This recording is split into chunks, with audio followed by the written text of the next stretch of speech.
मुख्यमंत्री हेमंत सोरेन इस वक्त असम में कैंप कर रहे हैं। असम विधानसभा चुनाव के मद्देनजर जेएमएम के 19 उम्मीदवारों के लिए वह घूम घूम कर वोट मांग रहे हैं, जनसंपर्क अभियान साध रहे हैं और लोगों को जेएमएम से जोड़ने की कोशिश में जुटे हुए हैं।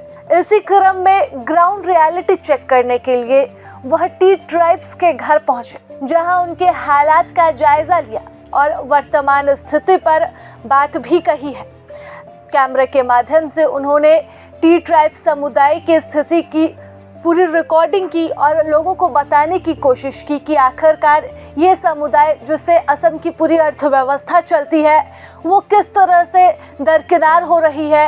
बिना लाइट और एक कमरे के मकान में वह किस तरह से जीवन जीने को मजबूर है। वहीं स्थानीय मीडिया से बातचीत के दौरान मुख्यमंत्री हेमंत सोरेन ने बताया कि असम का चुनाव सिर्फ सियासी नहीं है बल्कि आदिवासियों के अधिकार की लड़ाई भी है और वह इस लड़ाई में बढ़ चढ़कर हिस्सा लेंगे और उन टी ट्राइब्स समुदाय के लोगों को उनका अधिकार दिलाने की भी कोशिश करेंगे जो लगातार इस तरह से दरकिनार होते रहे हैं।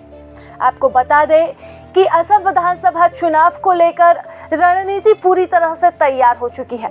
जेएमएम ने अपने 19 उम्मीदवारों की सूची तैयार कर ली है।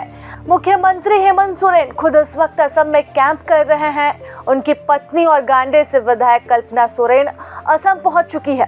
जेएमएम के तमाम विधायक और मंत्री भी जगह जगह घूमकर लोगों से प्रचार कर रहे हैं, लोगों के बीच प्रचार कर रहे हैं और यही कोशिश कर रहे हैं कि पूर्वी क्षेत्र में जेएमएम का बोलबाला हो। इस चुनाव में जेएमएम अपनी गरिमामयी उपस्थिति दर्ज करवाने को लेकर बेताब है। यही वजह भी रही कि जेएमएम ने कांग्रेस के साथ गठबंधन न करके अपनी अलग पहचान बनाने की दिशा में भी पहल की है।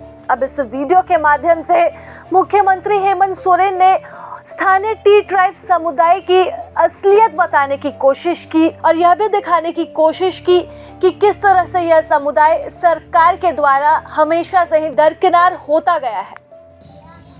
आज विशेषकर चाय बागानों का और यहाँ के रहने वाले लोगों का आप देख रहे हैं पीछे घर किस तरीके से अंधेरे में डूबा ये घर और पूरा मोहल्ला ही का हालत देख लिया क्या हालत है। और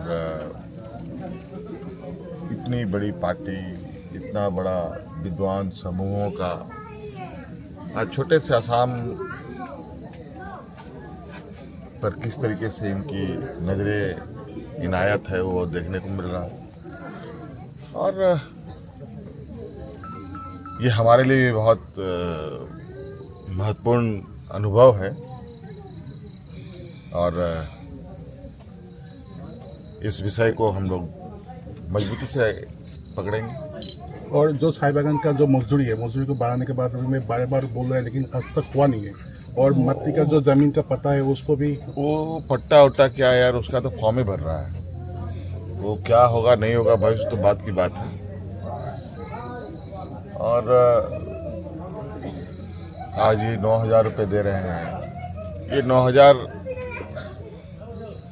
दे करके क्या अगले 5 साल के लिए फिर से यहाँ के चाय बागानों को अपना गुलामी में खटने के लिए मजबूर होना पड़ेगा?